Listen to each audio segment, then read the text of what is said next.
Captain, this is Lieutenant Buzz Adams. He flew the mission. Hello, Adams. Captain.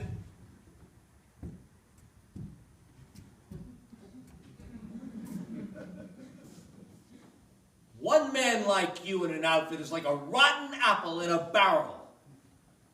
Just what did you feel like, sitting out there all day long in that rubber boat in the middle of Empress Augusta Bay with the whole damn Navy trying to rescue you? And how the hell do you fall out of a PBY anyway?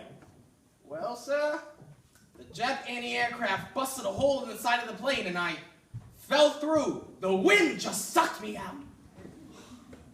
So, I'm to understand that you deliberately hid in the baggage compartment of a plane you knew was taking off on a very dangerous mission. You had sense enough to do that, all right. And then, the moment an anti-aircraft gun hit the plane, you fell out. The wind had just sucked you out. You and your little parachute. I don't think you fell out. I think you jumped out. Which did you do? Well, sir, it was sort of half and half if you get the picture. Oh, this is one of those humiliating things that's ever happened to me. Adams, when did you discover he was on the plane? Well, sir, we'd been out about an hour. It was still dark.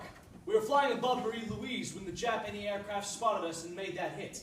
That's when this fellow here, that's when he jumped, left the ship. I just circled around once, time enough to drop off a rubber boat. Some New Zealanders and P-40s spotted him and kept circling overhead while I flew across the island and landed alongside the submarine. Let Joan the Frenchman off. By the time I got back to the other side of the island, our Navy planes were flying in the air above him like a thick swarm of bees. They kept the Jap guns occupied while I slipped down and scooped him right off that rubber boat. They thought it was a $90 million cruiser they were out to protect. That must have been 55 or 60 planes. 62.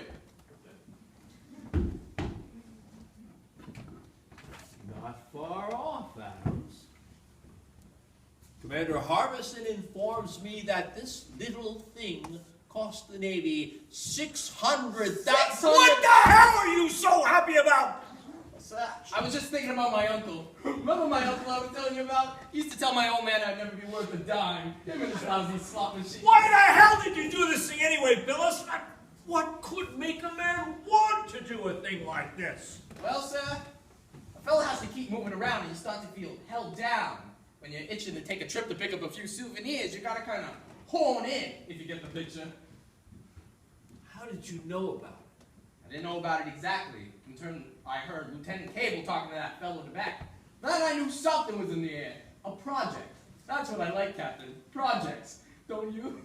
Phyllis, you've broken every regulation in the book, and now Captain Brackett and I are going to throw it at you. Sir, may I barge in? My co-pilot watched the entire thing, sir, and, well, he thinks that Billis and his little rubber boat and all those planes overhead caused a kind of diversionary action. You see, while the Japs were busy shooting at the planes and at Billis, that submarine was sliding into that little cove and depositing the Frenchman and Lieutenant Joe Cable in behind those rocks.